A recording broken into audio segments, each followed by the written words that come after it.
Добро утро, драги. Благодарам за најавата, а ние во наредните минути ќе разговараме токму за тој проблем кој што веќе долг период постои конкретно за општина Центар. Иако паркирањето на ниво на град Скопје е секогаш проблем, меѓутоа Центар знае да биде и покритично со оглед на тоа што е најфреквентна општина од сите, особено и во работните денови и за време на викендите. Меѓутоа, дали недостасува паркинг место или пак се уште несовесно пристапуваме кон паркирањето. Дознаваме од разговорот со директорот на јавното претпријатие Паркинзи на општина Центар, господин Душко Куцевски. Благодарам за издвоеното време утро.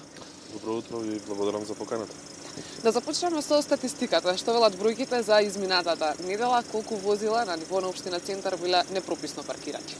Водите во однос на подигнувањето на овие непрописно паркирани возила со специјално возило Пајак, минатата недела некаде бројката е околу 100.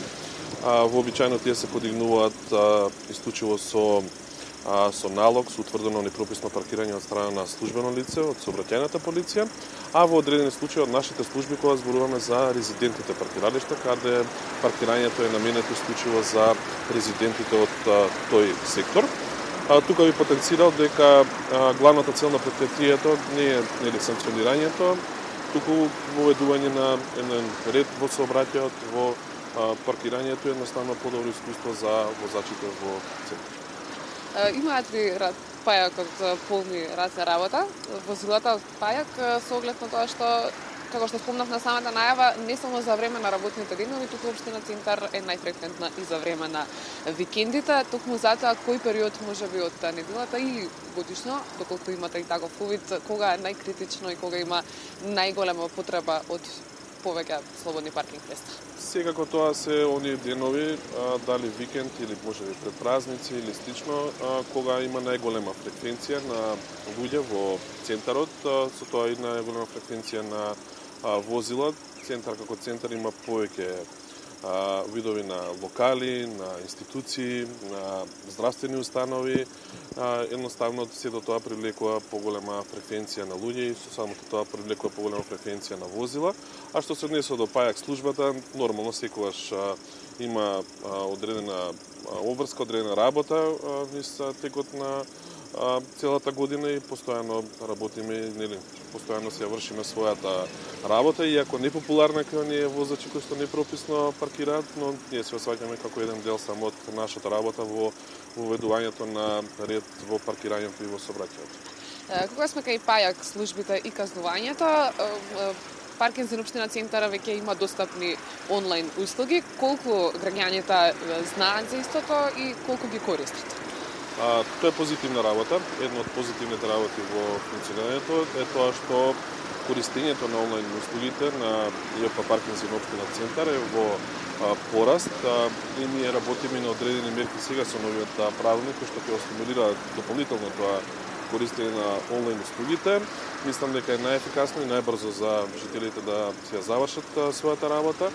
Во однос на договори, во однос на месечни карти и останати услуги, а ние дополнително со текот на времето нудиме повеќе услуги, значи неодамна почнавме со неделна карта, со дневна карта, со гостински карти, мултикарта за зона 1 и за зона 2, кои што може да се добијат исклучиво онлайн, така што сето тоа прави да онлайн завршувањето на услугите на ПОЦ, на работите, биде повеќе да кажам стимулирано, односно повеќе да се користи и тоа е за нас позитивна работа.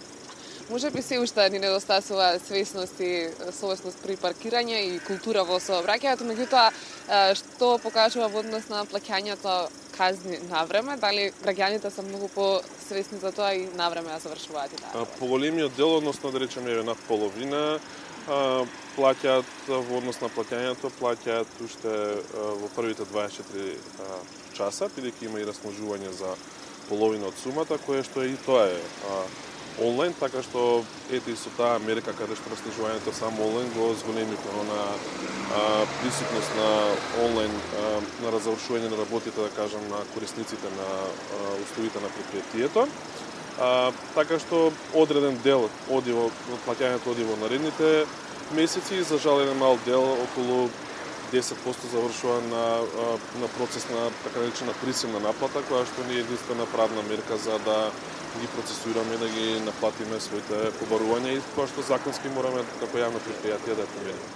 Само да напоменеме за оние кои што не знаат како да платат онлайн или како да ги користат дигиталните услуги, се е објаснето и достапно на вашата веб страница. Достапно е на веб страната под www.pods.mk, значи има дури плаќање на онлайн карти без најава, без потреба откривање на кориснички профил или кориснички профил со свој пасворд и со свој юзер, односно можат без никаква најава само да го внесат бројот на дневната паркинг карта и онлайн со картичка со да платат истата, така што истата се раснижува и се е во ред.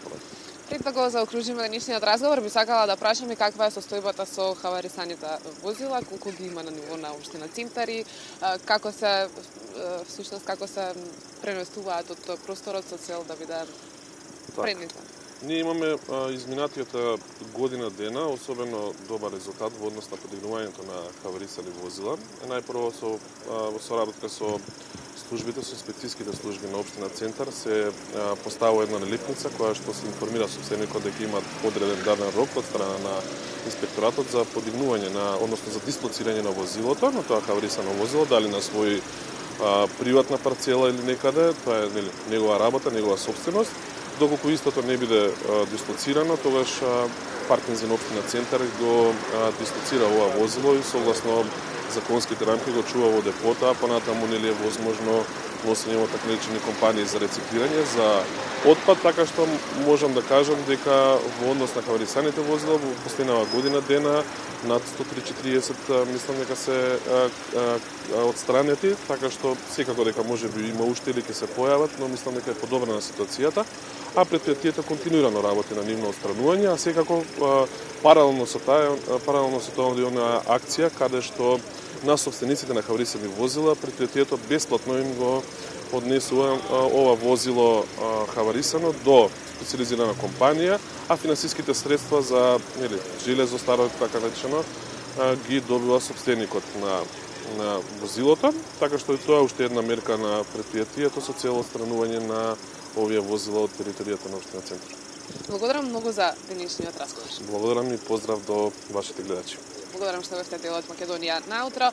Претходниве минути разговаравме со директорот на јавното предпријатие Паркинзи на општина Центар Душко Куцевски во однос на статистиката колку возила биле непрописно паркирани изминатава недела, докаде сме со јавната свест за тоа да имаме поголема култура во сообраќајот, меѓутоа и за останатите активности и услуги кои што ги нуди предпријатието.